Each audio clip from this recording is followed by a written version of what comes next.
आपको पता होगा, पिछले दिनों मैंने हिंदू राष्ट्र की शपथ ली थी। रायरेश्वर महादेव मंदिर में उन्होंने ये शपथ ली थी। सोचिए, उनको किसी ने बताया नहीं था, किसी ने सिखाया नहीं था। अपने बचपन के मित्रों के साथ उन्होंने उस शपथ को लिया। अपना बाल्यकाल यूं ही गोटी खेलने, गुल्ली डंडा खेलने या उस समय में बच्चे जो जिसमें टाइम पास करते थे उसमें नहीं लगाया। दादोजी कोंडदेव हो या अन्य कई प्रकार के उनके योद्धा थे जिनका प्रशिक्षण उनको मिल रहा था। उस प्रशिक्षण पर घोड़सवारी से लेकर विभिन्न प्रकार की कलाएं ये किसी राजपुत्र को या किसी भविष्य के राजा को आनी चाहिए, सिखाई जानी चाहिए, वो सब कुछ उनको सिखाया जाता था। आक्रांताओं का उत्पात को समाप्त करने के लिए ये राजा, ये बेटा जल्दी बड़ा हो और पराक्रमी कार्य करे, इस आशा के साथ माता उनको बढ़ा रही थी। और वो भी नित नए पराक्रमों के साथ अपने बाल्यकाल को आगे बढ़ाते जा रहे थे। उनके बाल्य जीवन में उसके बाद अरुण अवस्था आई। अरुण अवस्था तक पहुंचते हुए जहां बाकी बच्चे शायद अपना खाना पीना भी ठीक से नहीं कर पाते, उस अवस्था तक छत्रपति शिवाजी महाराज शब्द ज्ञान, योग और साथ साथ में प्राणायाम, ये सब कुछ करते हुए धार्मिक पूजा पाठ और शस्त्र चलाना जान चुके थे। अपने घोड़े कैसे सिलेक्ट करने चाहिए और उन घोड़ों को कैसे तैयार करना चाहिए, क्योंकि योद्धाओं के लिए घोड़ा उनका सबसे बड़ा साधन होता था। ये भी उन्होंने उसी समय में करवा लिया। और फिर वो समय आया जब छत्रपति शिवाजी महाराज जी ने रायरेश्वर पर जाकर केवल 14 वर्ष की आयु में हिंदू राष्ट्र की शपथ ली। ये जो फोटो आप देख रहे हैं, ये जीजा माता जी अपने पुत्र को कैसे प्रशिक्षण देती होता, और ये जो फोटो आप देख रहे हैं, ये रायरेश्वर के मंदिर में जाकर ली हुई हिंदू राष्ट्र की शपथ है, जो 15 अप्रैल 1645 को ली थी। सोचिए, तब अगर आज के न्यायालय होते तो शिवाजी महाराज पर हेड स्पीच चलता,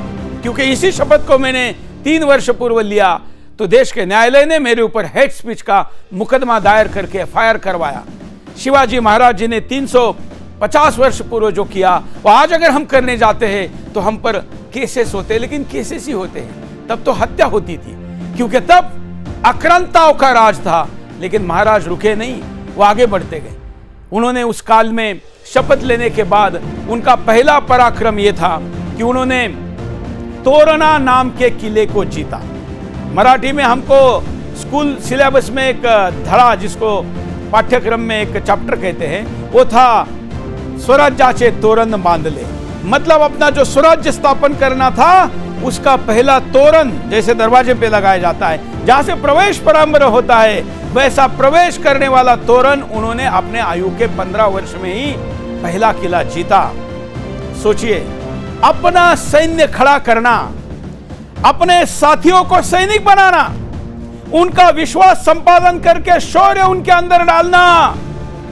यह केवल मैं इतिहास नहीं बता रहा हूं, आज समाप्त होने की तरफ बढ़ रहे हिंदू धर्म को बचाना चाहने वालों को भी आत्मविश्वास दिलाने के लिए बता रहा हूं कि महाराज जी ने तब जो किया था वो आज हमको संभव है। 15 आयु में अपने दोस्तों को, जब जहां लुका छिपी खेल सकते थे, वो लुका छिपी खेलने के बजाय उन्होंने युद्ध कौशल उनको सिखाकर, खुद सीखकर तोड़ना किला जीता। और उसके बाद फिर पीछे मुड़कर नहीं देखा। हालांकि उनके इस किले को जीतने के बाद आदिल शाही जबरदस्त नाराज हो गई और उनके ऊपर कार्रवाई की दिशा में भी संपूर्ण प्रक्रिया शुरू की गई। लेकिन वो रुकने वाले कहाँ थे, क्योंकि जन्म के पहले ही जो किसी संकल्प को सिद्धि करने के लिए आए थे, उसके लिए रुकना तो कहीं पर लिखा ही नहीं था। छत्रपति शिवाजी महाराज के जीवन में किसी भी अन्य राजाओं की तरह यह भी अवस्था आई, स्थिति आई कि पैसे की कमी पड़ गई। लेकिन जो किला जीता, वहां पर पूरा सोने के कई बड़े बड़े पॉट मिले, रांझन मराठी में कहते हैं, या पानी आजकल जिनमें भर के रखते हैं, बड़े बड़े पानी पोहे में यूज किए जाने वाले, उनमें सोने की मोहरें मिली।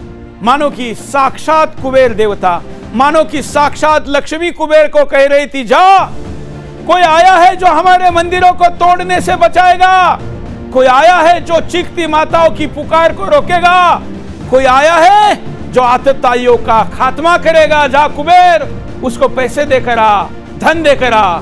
शिवाजी महाराज के जीवन में क्योंकि उनका संकल्प सत्य था, तो साक्षात लक्ष्मी ने कई बार धन उन तक पहुंचाया।